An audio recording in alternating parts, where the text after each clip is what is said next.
Welcome in everybody to the Play Like a Jet film room. I'm Luke Grant and this wasn't my favorite video to make. Today we're going to dive into the All-22 of Zach Wilson in week 2 against the New England Patriots. Let's have a look at where he struggled, why he struggled, and break down some of the interceptions and some of the rare good throws he did have. Let's jump into the film. Alrighty guys, very first throw and play for Zach Wilson in this video was also his first interception. He started terribly against the New England Patriots. His first 2 throws were in fact interceptions. What the Jets have conceptually here I just don't like, especially when the Patriots are showing cover 1 man, which they run a ton.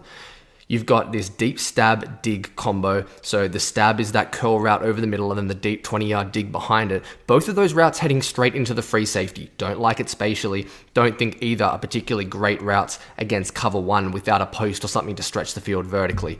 As we let the play roll, it's off of play action. Zach Wilson, he's on time, does a good job getting that right back foot in the ground and looks to throw. There's no hitch. Timing is excellent.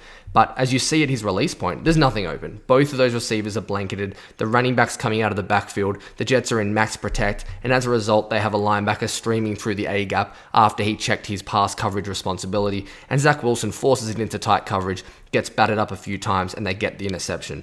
But you'll see from the back view here that there is literally nothing there for Zach. And now I don't want to make excuses for him or take that off his plate because this is an ill-advised throw.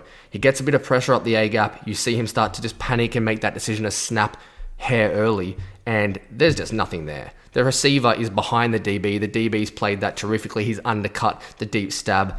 It's not on. He should have just found a way to dirt this football. But instead, the Jets got off on the wrong foot and they hand the ball over to the Patriots in plus territory.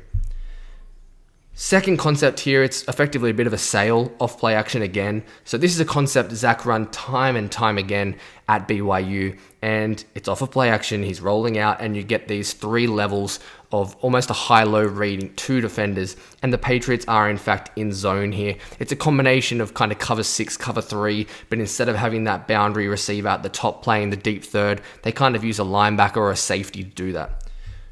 So as we let the play unfold here, Zach Wilson, play action, rolls out. Everything looks really good. In the second preseason game against the Packers, he had this exact look and he dirted the ball when he tried to get it to Jamison Crowder. But if the play unfolded a little further and he read it out correctly, he would have had the deep over route open. Well, in this instance, he passes up the short gimme and he does exactly that and he hits Corey Davis. It's just a little bit high, but it's still a really good decision and a good throw. Corey Davis gets 2 hands to it. He just can't bring it down, and it ends in an interception. But you can see from this angle here, if this ball goes to Elijah Moore about now, he's probably looking at a 5 to 6 yard gain. You've got the corner coming down from the top right corner of your screen. He lets it play out. The safety starts to backtrack and take that deep corner route, and then he hits Corey Davis. It's just a touch high, but the decision is good. The process is good. He does a nice job there from a mechanical point of view. But the throw is just a hair high, but all in all, Corey Davis would tell you he has to catch that. Good decision, good throw into tight windows, and you can see he can make this throw. This is BYU last year, same kind of concept, triangle read, high-low, and he's going to squeeze this ball into tight coverage. It's just a bit better accuracy. It's a little more velo on the throw, and it works out for him on that occasion, not quite so against New England. This was the best play call that Mike LaFleur had for the entirety of the game. This was a slot wheel thrown to Elijah Moore, and let me walk you through why this play got so open. So Corey Davis is the number 1 receiver to the top of the screen, and he's running this diagonal route. His only focus against cover 1 man is to draw in his corner opposite him playing man coverage and also attract the deep safety. That gives Zach Wilson more time to layer that ball over the top. So he's taking 1, 2 defenders. Then you've got a pick play on. The number 2 receiver, it's Braxton Berrios. He's running this slant, and you see that man circled. That's the slot number 3 corner. He's trying to pick him off to give Elijah Moore a free release on the wheel. And look how well it works out. Ends up being a 29-yard gain. Elijah Moore, as we freeze it here, is wide open. Zach, though, doesn't step into the throw. Look how he steps left off his foot, doesn't step into the bucket and align himself with the throw, and as a result, Elijah Moore's forced to kind of toe tap and go out of bounds. This has to be a touchdown. I don't want to be overly critical, but he either needs to layer this ball deep and give him space to work with infield because the safety's not getting there, or he needs to get it there quickly on a line and let him turn upfield and make the play. He gets caught in between, and look, terrific concept. They get a good chunk play out of it, but that has to be a touchdown. This is the 3rd interception for Zach Wilson, and it's a corner out to Elijah Moore, and he's just late. It's as simple as that. If it's cover 2, they're trying to high-low the corner, but in this instance, it's cover 1 man. Again, as we saw, Belichick wasn't doing things that were difficult to read or that surprised Zach Wilson. He just didn't play well. He got in his head early, and he struggled to get out of it. Watch the corner route from the number 2 receiver, Elijah Moore. Does a pretty good job getting out. And right here, you see he has a bit of space at the stem, but Zach Wilson is just a little late to release the ball. Because this is to the open side of the field, to the field side, he has more space. But unfortunately, because he doesn't throw it early, he doesn't get the advantage of using that space over the top. So he has to throw this on a line and almost back shoulder it to Elijah Moore. But instead, he kind of lofts the ball, able to be undercut by JC Jackson, and it's just far too easy. You need Zach Wilson to be on time here. He needs to be quicker with his decision, and he needs to throw this with more velo. This was the best throw that Zach Wilson had of the day. I know this is a video looking at many of the negatives, but I had to put this one in here.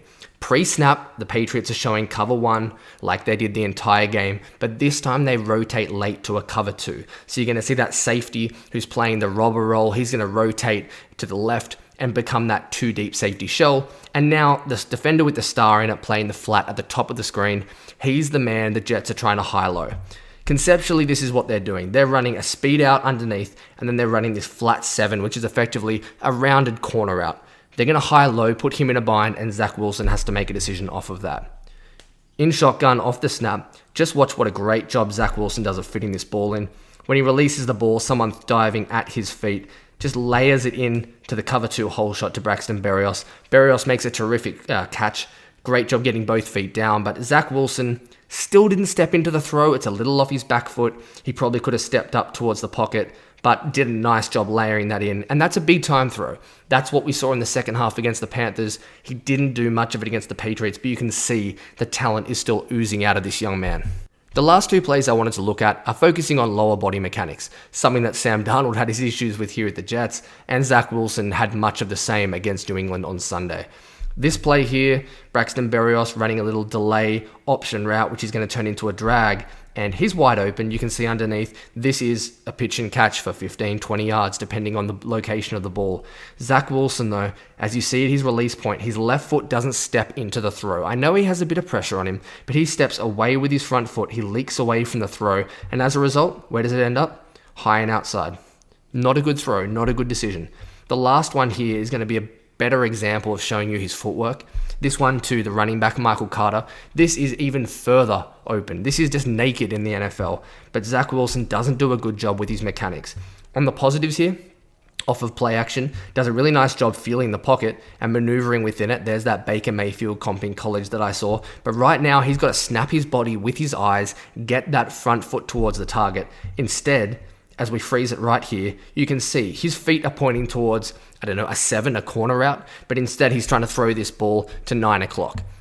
I broke it down for you. Look at the feet, the direction of it, the way he's set up right now with his base. He should be throwing that ball diagonally across the field, but instead he's having to force it with open shoulders towards the sideline. It's a difficult throw. Look, he can make it. I'm not making excuses for him. He should have made the throw. But mechanically, he can still be better. Despite being under pressure, find a way to align yourself with the target and get that back foot pointed in the right direction. So that's a recap of Zach Wilson and his struggles in the home opener against New England. It was a difficult day, and it was compounded by some interesting play calling, a lot of deep concepts, and really Zach Wilson just continuing to turn the ball over early in the first half. Can he bounce back against Denver? I hope so. It's going to be a difficult challenge at Mile High Stadium, but let's keep our fingers crossed that we see the good Zach Wilson in week 3.